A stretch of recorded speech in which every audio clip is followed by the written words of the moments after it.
वेदिका विधान है। लेकिन मैं नेताजी के साथ इतना रहा हूं, सन 58 में वो मेरे छात्र थे, फिर कई साल वो मेरे साथ अध्यापक रहे, फिर वो हमारे नेता रहे, फिर हम लोगों ने मिलजुल के काम किया। तो ये ऐसा होता था कि इतने में 64 साल उनके साथ रहा हूं। मुझे इतनी कहानियां मालूम है उनके बड़प्पन की कि मैं अगर उन्हें सुनाना शुरू करूं तो आप लोगों को कई दिन लग जाएंगे। लेकिन मैं एक बात में जब नेताजी की निधन हुआ तो मासूम गाजियाबादी एक बहुत बड़े शायर हैं, उन्होंने मुझे कुछ लाइनें लिख के भेजी और वो लाइनें ये थी कि तुम्हारी शख्सियत से ये सबक लेंगी नई पीढ़ी। ये जो बच्चे बैठे हुए हैं, मैं चाहूंगा कि ये बच्चे इस बात को सुने और समझें कि तुम्हारी शख्सियत से ये सबक लेंगी नई नस्लें कि जो अपने वही मंजिल पर पहुंचा है जो अपने पांव चलता है। तुम्हारी शख्सियत से ये सबक लेंगी नई नस्लें, वही मंजिल पर पहुंचा है जो अपने पांव चलता है। मिटा देते हैं अपने खानदानों को भी कुछ लोग तो, और किसी के नाम से मशहूर होकर गांव चलता है। तो आज नेताजी के नाम से ये गांव नहीं, ये पूरा इलाका जाना चाहता है। मैं जब सन 58 में आया था तो सड़क नाम की बिजली नहीं थी, सड़क नहीं थी, पानी नहीं था, नल वल और टेलीफोन तो ये तो सपने की बातें हुआ करती थी। उस समय मैनपुरी जिला जो था वो अंग्रेजों के खिलाफ रहा राजा तेज सिंह की वजह से। यहां पर मैनपुरी कॉन्स्पिरेसी केस हुआ तो अंग्रेज बड़ा खिलाफ था मैनपुरी के, उसने कभी विकास नहीं होने दिया। तो जब मैं यहां आया था तो जो हालत थी, अकेली मैनपुरी की नहीं इटावा की भी थी। तो लेकिन ये जो परिवर्तन का जो बदलाव शुरू हुआ है वो तब हुआ है जब नेताजी आ गए हैं राजनीति में और एक बदलाव आया। आजादी के बाद जो बदलाव आया, मैं एक बात कहना चाहता हूं, यहाँ छात्र बैठे हैं इसलिए कि समाजवादी नाम लेने वाले समाजवादी विचारधारा के दो बड़े स्वतंत्रता सेनानी हुए, एक भगत सिंह जिनकी पार्टी का नाम में समाजवाद आता था, या गांधी जी जो समाजवादी बात कहते थे। गांधी जी और भगत सिंह में एक बड़ी विरोध था, एक हिंसावादी थे, एक हिंसा में विश्व कहते थे कि साधन कैसे भी हमें आजादी मिले, चाहे लड़के मिले, लेकिन गांधी जी कहते थे कि नहीं, हम आजादी शांत से लेंगे। ये फर्क जरूर था, लेकिन दोनों एक बात कहते थे कि हम आजादी के लिए आजादी नहीं चाहते, इस देश की व्यवस्था परिवर्तन के लिए आजादी चाहते हैं। जो अभी प्रोफेसर राम गोपाल जी कह रहे थे कि छोटे लोगों को अधिकार नहीं थे, गरीबों को अधिकार नहीं थे, और गरीबी अमीरी के फर्क बहुत था। तो ये सब जो विषमताएं थी, विद्रूपताएं थी, विसंगतियां थी समाज में, उनको दूर करने का नाम होता था व्यवस्था परिवर्तन। मैंने मुलायम सिंह जी को जब पहले दिन सन 58 में जब मेरी नियुक्ति हुई, उसी वर्ष वो 11वीं क्लास में थे। ये बच्चे ध्यान से सुने, जब तुम्हारी उम्र के मुलायम सिंह थे तो मैं उनका टीचर हुआ करता था। पहले दिन जब मैं आया तो मैंने मुलायम सिंह से सब लोगों से परिचय कर रहे थे। मैंने पहले अपना परिचय दिया कि मैं उदय प्रताप सिंह आप लोगों को अंग्रेजी पढ़ाऊंगा आज के बाद, और अब आप बताइए। तो जब परिचय होने लगा तो सबने अपना अपना परिचय दिया। उस समय मुलायम सिंह की ड्रेस क्या थी आप लोगों को मालूम है? वे बच्चे हमारे जरूर सुने। उस समय वो धोती कुर्ता पहने थे और एक सफेद टोपी लगाए थे। मैंने कहा ये कुछ अजीब से है, अलग से है सबसे। तो मैंने पूछा कि इसी असमंजस में था। तो उनके साथ एक रामरूप यादव रहते थे, उनके बड़े मित्र थे, मेरे भी स्टूडेंट वो भी रहे। उन्होंने कहा कि साहब हम लोग इनको नेताजी कहते हैं, इनको एमएलए साहब कहते हैं, और नेताजी ने कहा कि इन्हें हम एमपी साहब कहते हैं। तो वो आपस में नहीं एक दूसरे को कहते थे, उनके पूरे क्लास के लोग उनको नेताजी कहते थे। उस समय सन 58 में, नेताजी आप लोगों ने तो बहुत बाद में कहना शुरू किया है, लेकिन क्यों कहते थे? क्योंकि नेताजी तब भी अपने साथियों के हमदर्द थे, उनके सुख दुख में शामिल होते थे और सबकी लड़ाई लड़ते थे।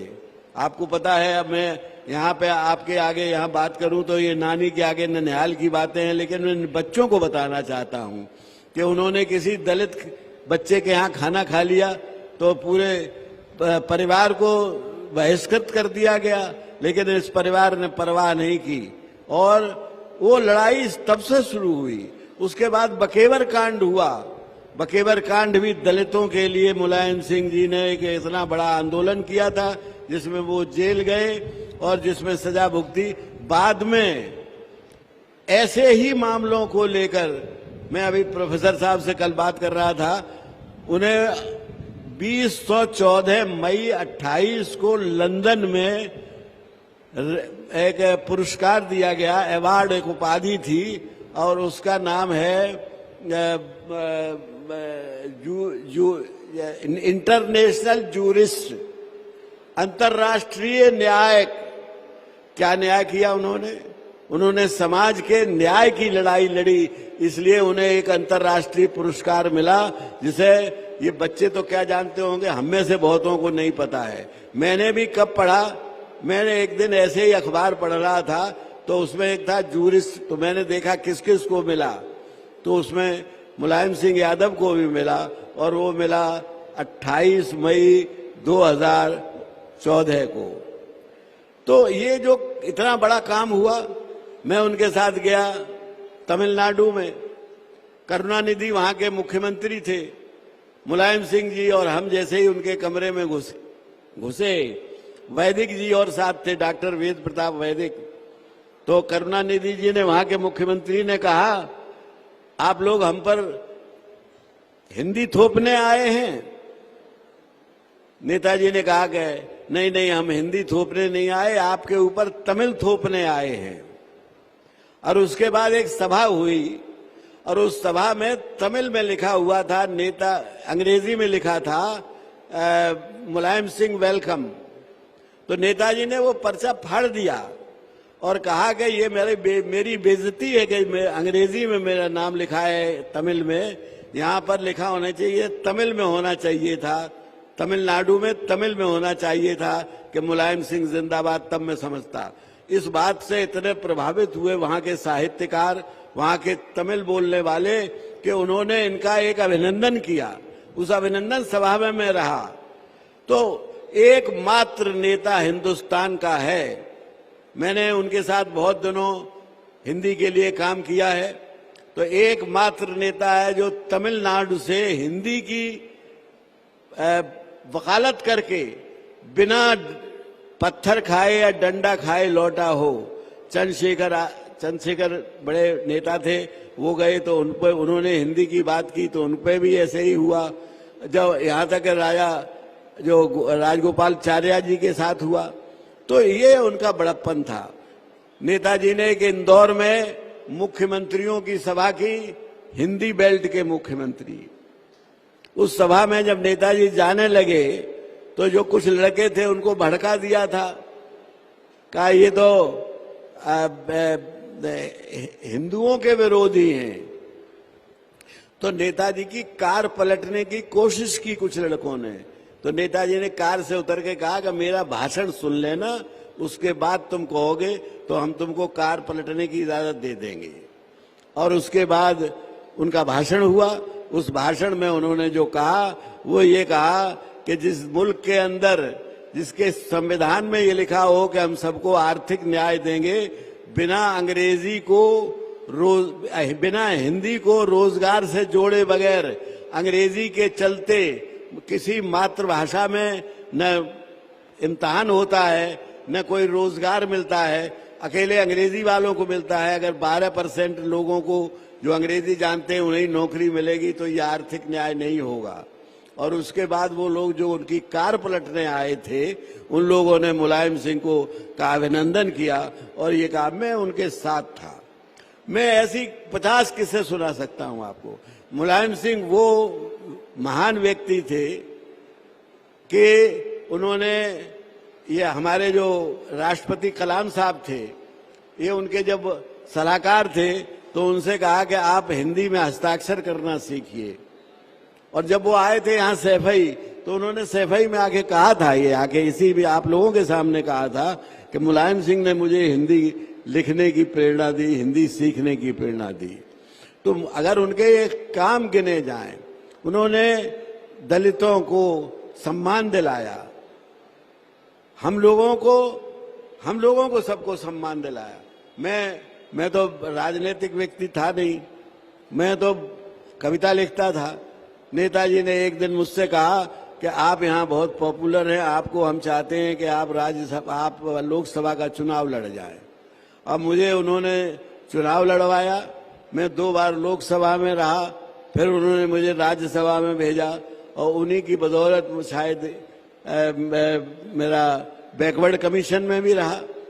तो मुझे उनकी ये थी कि जो कभी होगा कलाकारों का सम्मान करना, जो सरिता शर्मा ने कहा, जो अभी और लोगों ने भी कहा कि वो खिलाड़ियों का, शिवपाल सिंह जी ने कहा, खिलाड़ियों का, कलाकारों का, संगीतकारों का सम्मान करना जानते थे। उन्होंने यश भारती नाम का एक पुरस्कार चलाया, इस सरकार ने वो बंद कर दिया। फिर अखिलेश जी ने पेंशन का वो किया, वो भी इन लोगों ने बंद कर दिया। ये लोग जो है कला का समर्थन नहीं जानते कि कला का समर्थन करने से कितना मानव संसाधन जागृत होता है। वो बात नेताजी के अंदर थी। तो बहुत सी ऐसी बातें हैं जिनको मैं बताना चाहता था आप लोगों को।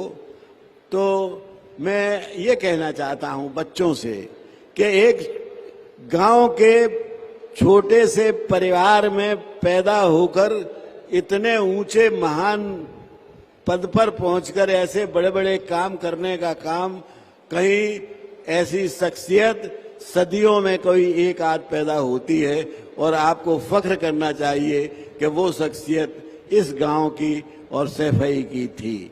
मैं चाहता हूं कि आज हम सब लोग यहां से ये संकल्प लेके जाएं कि नेताजी के बताए हुए रास्ते पर चलेंगे और वो रास्ता पर चलने का काम तभी पैदा होगा जब समाजवादी पार्टी सत्ता में होगी। वरना समाजवादी पार्टी के सत्ता के बाहर रहते हुए नेताजी के सपनों को पूरा करना मुश्किल होगा, संभव नहीं होगा।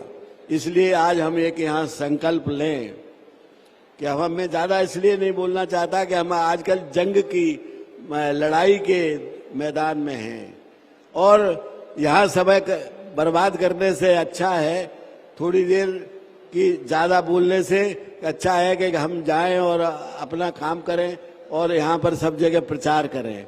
मैं चाहता हूं कि आज आप ये संकल्प लेके जाएं कि हम इस चुनाव को उनकी प्रतिष्ठा का चुनाव मानकर आज से सब कुछ छोड़ छाड़ के इस चुनाव में लगेंगे, जिससे मुलायम सिंह की जी प्रतिष्ठा बचे और उनका मार्ग प्रशस्त हो। ये उनके लिए सबसे सच्ची श्रद्धांजलि होगी।